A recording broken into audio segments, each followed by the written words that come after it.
प्रिय निवेशकों, मैं आपके साथ वही बातें करना चाहता हूं जो मैं रोजमर्रा की जिंदगी में अपने निवेशकों के साथ देखता हूं और वार्तालाप करता हूं।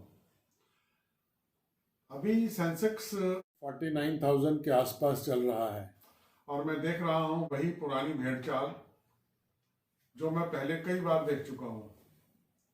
2008 में जब यूएसए में फाइनेंशियल क्राइसिस आई थी तो सेंसेक्स बहुत क्रैश कर गया था और तकरीबन 8,000 के आसपास चला गया था। निवेशकों ने डर के मारे अपने निवेश किए हुए पैसे निकालने शुरू कर दिए थे कि पता नहीं क्या हो जाएगा, पर सेंसेक्स धीरे धीरे बढ़ने लग गया और तकरीबन 1.5 साल के अंदर फिर दोबारा 21,000 की ऊंचाई पर पहुंच गया जहां से वो गिरा था। पहले लोगों ने सेंसेक्स बहुत नीचे गिर गया इसलिए डर के मारे पैसे निकालने शुरू कर दिए और फिर दोबारा अपनी पुरानी ऊंचाई पर चला गया। फिर यह सोच के मार्केट बहुत ऊपर चली गई है, फिर पैसे निकालने शुरू कर दिए कि अब मार्केट गिरेगी। लेकिन मार्केट का बिहेवियर किसी को समझ में नहीं आता। उसके बाद मार्केट धीरे धीरे बढ़ती रही और तकरीबन 30,000 तक चली गई और सब निवेशक सोचने लगे कि हमारा नुकसान हो गया, हमने क्यों पैसे निकाले। जिन्होंने 8,000 पर पैसे निकाले थे वह भी नुकसान में रहे और जिन्होंने फिर 21,000 पर पैसे निकाले थे वह भी नुकसान पर रहे। और जब मार्केट 30,000 के करीब चली गई फिर लोगों ने सोचा कि अब मार्केट बहुत बढ़ चुकी है, अब तो गिरेगी। फिर लोगों ने अपना निवेश निकालना शुरू कर दिया, लेकिन धीरे धीरे मार्केट बढ़ती ही रही। हमने अपने ऑफिस में एक बोर्ड लगा रखा था, सेंसेक्स का टारगेट 40,000। लोग हमें बार बार पूछते थे कि यह 40,000 कब होगा। हम उनको कहते थे कि चाहे जल्दी हो चाहे थोड़ी देर में हो, लेकिन आपको 40,000 देखने को जरूर मिल जाएगा। और वही बात हुई, धीरे धीरे सेंसेक्स 40,000 भी क्रॉस कर गया और 42,000 पे चला गया। जब सेंसेक्स 42,000 के आसपास गया फिर लोग समझने लगे अब तो जी बहुत ऊपर चला गया और लोगों ने यह सोचते हुए कि शायद हम बहुत अकलमंदी कर रहे हैं, इतने हाई रेट पर अपना पैसा निकाल लें तो हमें बहुत प्रॉफिट हो जाएगा या हम प्रॉफिट में पैसा निकाल रहे हैं। उसके बाद मार्केट थोड़ी नीचे गई और फिर ऊपर जाने लगी। अचानक एक ऐसी बैड न्यूज जो कोरोना की बीमारी के रूप में आई, जो हम सब लोग जानते हैं, और मार्च 20 में अचानक मार्केट 23,000 के आसपास गिर गई। लोगों ने सोचा जैसे पता नहीं दुनिया ही खत्म हो जाएगी और फिर वही हुआ जो मैंने पहले देखा था। लोगों ने यह सोचते हुए कि पता नहीं अब क्या होगा, डर के मारे पैसा निकालना शुरू कर दिया।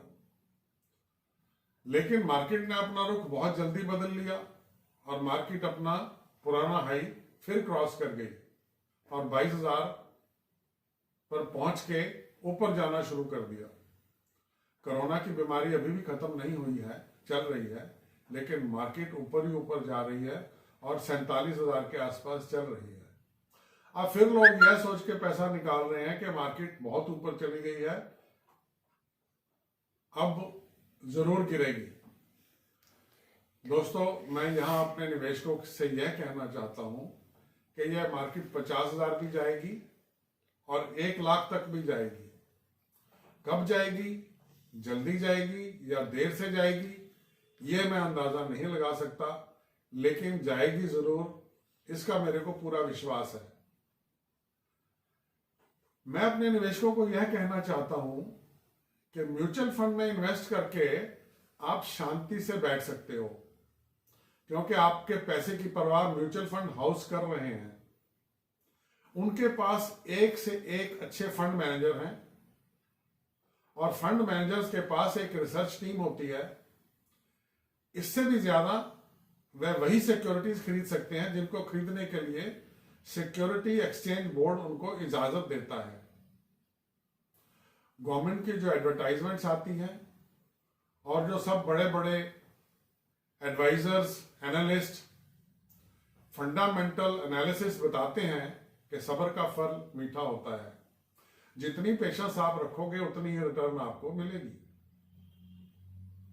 आपको अपना सारा पैसा इसमें निवेश नहीं करना चाहिए, लेकिन इतना पैसा जरूर निवेश करो जिसको आप लंबे अरसे के लिए, मतलब कि 5 साल, 7 साल, 10 साल या इससे भी ज्यादा के लिए आप रख सकते हो। आपको कभी निराशा नहीं होगी। सबसे पहले आपको यह सोचना चाहिए कि क्या हमें बैंक से ज्यादा रिटर्न मिल रही है। उसके बाद दूसरा टारगेट होना चाहिए 10% के आसपास। उसके बाद जो भी हाई रिटर्न आपको मिलेगी वह आपका बोनस है। दोस्तों, जब लोग निवेश करते हैं तो हमने देखा है वह हमेशा यह सोचकर निवेश करते हैं कि हम 10-15 साल अपने पैसे को नहीं निकालेंगे, लेकिन कई बार मार्केट डाउन जाने से हमें अपना पैसा थोड़ा नीचे नजर आने लगता है, या 2-3 साल के बाद भी हमें ऐसा महसूस होता है कि शायद बैंक जितनी रिटर्न नहीं मिल रही। और भेड़ चाल के कारण, डर के कारण, नेगेटिव थिंकिंग के कारण निवेशक अपना पैसा निकालने लग जाते हैं।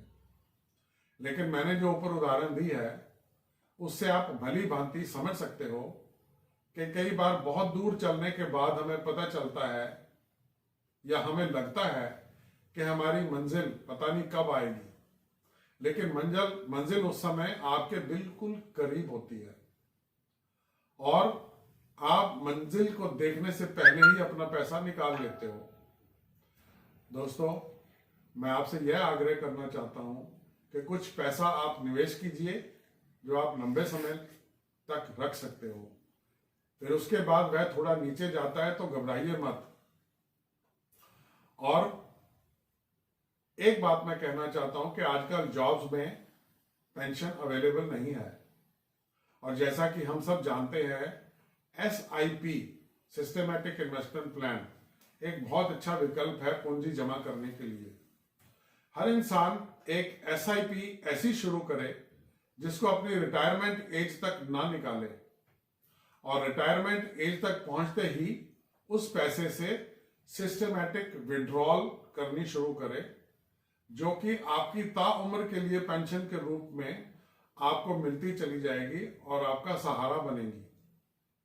और अगर आपका पैसा पहले 2-3 साल में नहीं बढ़ता तो घबराइए मत, क्योंकि म्यूचुअल फंड की निवेश एक बहुत अच्छी योजना है।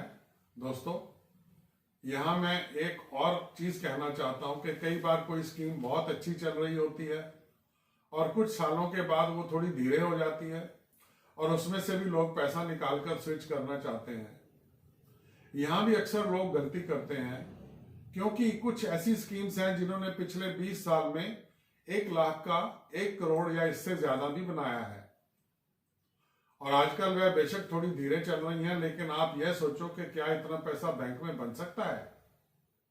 सो दोस्तों, SIP एक बहुत अच्छा विकल्प है जिसके जरिए आप अपने बच्चे के एजुकेशन, बच्चे की शादी के लिए और अपनी रिटायरमेंट के लिए मनचाहा पैसा इकट्ठा कर सकते हो। अगर आप मेरे ऊपर दी गई उदाहरण को देखते हुए पैसा निकालते चले जाएंगे तो आपको कभी भी ग्रोथ या रिटर्न देखने को नहीं मिलेगी और आपको निराशा ही हाथ लगेगी। इसलिए अंत में मैं यह कहना चाहता हूं कि म्यूचुअल फंड में निवेश एक बहुत अच्छा निवेश होता है जिसमें आम साधारण व्यक्ति बहुत अच्छे रिटर्न ले सकता है, लेकिन इस पर विश्वास करना भी उतना ही जरूरी है जितना आप भगवान पर विश्वास करते हो। तभी आप अपनी मंजिल पर पहुंच सकते हो। रातों रात रईस बनने की मत सोचो, बहुत जल्दी आपका पैसा बढ़ना शुरू हो जाए इसके लिए भी मत सोचो, क्योंकि एक बच्चा पैदा होता है तो पूरी पढ़ाई करने के बाद 20 साल के बाद वह कमाने के लायक होता है।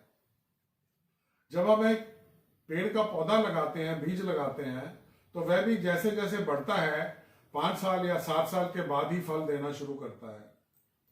दोस्तों, मेरी यह बात ध्यान से सोचो और समझो और म्यूचुअल फंड में निवेश करते रहो।